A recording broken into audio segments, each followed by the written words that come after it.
डाकू हसीना हाना बदोश ने तकी को चैलेंज किया था कि सोने की थैलियां चुरा सकती है तो चुरा ले। वो न सिर्फ सोने की थैलियां लौड़ी बल्कि कुत्तों को भी अपने साथ घर के बाहर ले जाकर बांध दिया। तकी और तक्का सराय के इलाके में खवातीन व हजरात के नाम होते हैं, ताहम अब काफी हद तक महदूम हो चुके हैं। जब से नई रोशनी आई है, लोगों ने अपनी माँ बोली तर्क करके बच्चों के साथ उर्दू बोलना शुरू कर दी है। इसके नतीजे में मादरी जुबानों को बड़ा खर्च हुआ है।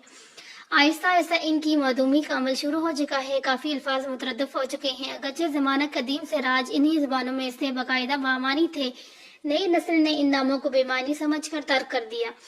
जाहिर है, जब एक जुबान समझ ही ना आई तो वो इंसान के लिए बेमानी हो जाती है। इस बहस से हटकर हमारे किरदार तकी नामी हसीना पर है। तकी डेरा गाजी खान के बसमानदा देहात में से एक गांव की रहाइश पजीर थी। द्रास कद होबर और बेपना ताकतवर थी। पेशे के लिहाज से वह डाकू थी, मगर इसके अपने कुछ उसूल थे। इर्द गिर्द के चंद देहात जहाँ इसकी बरादरी रिहाइश पजीर थी, इनको वो अपने इलाका समझती थी और हमेशा इस इलाके के बाहर बर्दाश्त करती थी। मशहूर है कि वह एक नौजवान को तकी से इश्क हो गया और रात को गांव से बाहर तकी की तलाश में निकल खड़ा हुआ। तकी का कोई गिरोह नहीं था, वो हमेशा डाके के लिए अकेली जाती थी। कई रात के नाकाम कोशिश के बाद आखिर एक रात इसका सामना तकी से हो गया। तकी ने रात के इसकी घूमने का मकसद पूछा तो नौजवान ने तकी के सामने अपनी मोहब्बत का इजहार कर दिया, इसके साथ बनने के पेशकश की, मगर तकी शादीशुदा औरत थी, लिहाजा इसने माजरत कर ली। इस मौके पर नौजवान ने मुजाहमत की कोशिश की तो तकी ने इसका ऐसा बाजू मरोड़ा कि ना सिर्फ नौजवान के सर पर सवार इश्क का भूत उतर गया, बल्कि दो जगह से हड्डी भी टूट गई। एक दफा तकी उम्मीद से थी, रात का वक्त था और वो डाके के लिए निकली हुई थी। रास्ते में एक कब्रिस्तान के पास से गुजरते हुए अचानक जज्गी का वक्त आ पहुंचा। बहादुर और बाहिम्मत तकी ने बच्ची को जहन्नम दी। करीबी जोहड़ के पानी से बच्ची को और अपने आप को पाक किया। बच्ची को अपने शाल में लपेटा और एक होकरे दरख्त के खोए में दबा दिया और खुद वारदात के लिए निकल गई। काफी देर बाद नवलद बच्ची को भूख लगी तो रोने लगी। एक आवारा कुत्ता बच्ची की आवाज सुनकर वहां आ गया। थोड़ी सी कोशिश के बाद बच्ची को खोए से निकालने में कामयाब हो गया।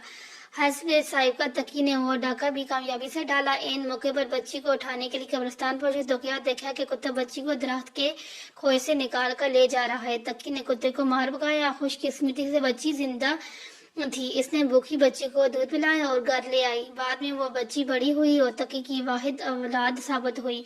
एक दफा तकी के इलाके में एक कबायली खाना बदोश पठान ने डेरा डाला। इसके पास सोने की सिक्के को दो गड़ियां थी, जिनकी हिफाजत पर वो दो कद अवार खूनख्वार कुत्ते महूज थे।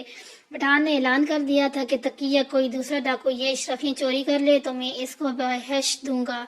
दरअसल पठान को अपने कुत्तों में बहुत मान था। तकी ने पठान को पैगाम भेजा, तुम मेरे इलाके में रिहाइश पजीर हो, इसलिए मैं तुम्हें कुछ नहीं कहूंगी। पठान ने जवाब में मजाक उड़ाया, जो तकी को अच्छा ना लगा। खैर, वक्त गुजर गया और पठान वो इलाका छोड़कर अब आगे बढ़ गया। तकी ने पठान का सुराग लगाया। तकी की शर्त दिमाग में एकदम जबरदस्त ख्याल आया। इसने एक कुतिया को पकड़ा और पठान की झोंपड़ी की तरफ चल दी। तकी अभी झोंपड़ी से आधा किलोमीटर दूर ही थी। कुत्तों ने कुतिया की बू महसूस कर ली और इस तरफ दौड़ लगा दी।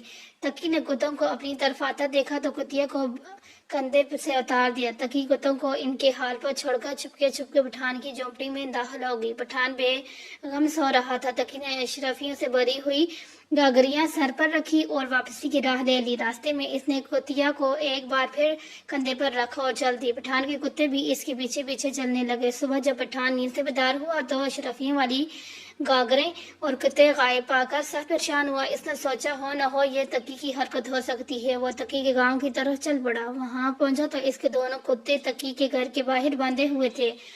पठान ने तकी के सामने हाथ जोड़कर कहा, मुझे इतना बता दो कि ये सब तुमने कैसे किया। तकी ने जवाब सुनकर पठान इसकी चालाकी की दाद दिए बिना ना रहा सका। तकी पठान को और कुत्ते और सिक्कों की गारगियां वापस करना चाहती थी। इसकी बहस पठान के साथ अपनी जिद पूरी करके मजाक का बदला लेना था, मगर पठान ने इसकी शर्त पर सिक्कों से भरी हुई गागरें तकी के सुपुर्द कर दी कि आइंदा वो चोरी नहीं करेगी। तकी ने पठान से वादा किया कि वो जराम की दुनिया से हमेशा के लिए छोड़ देगी।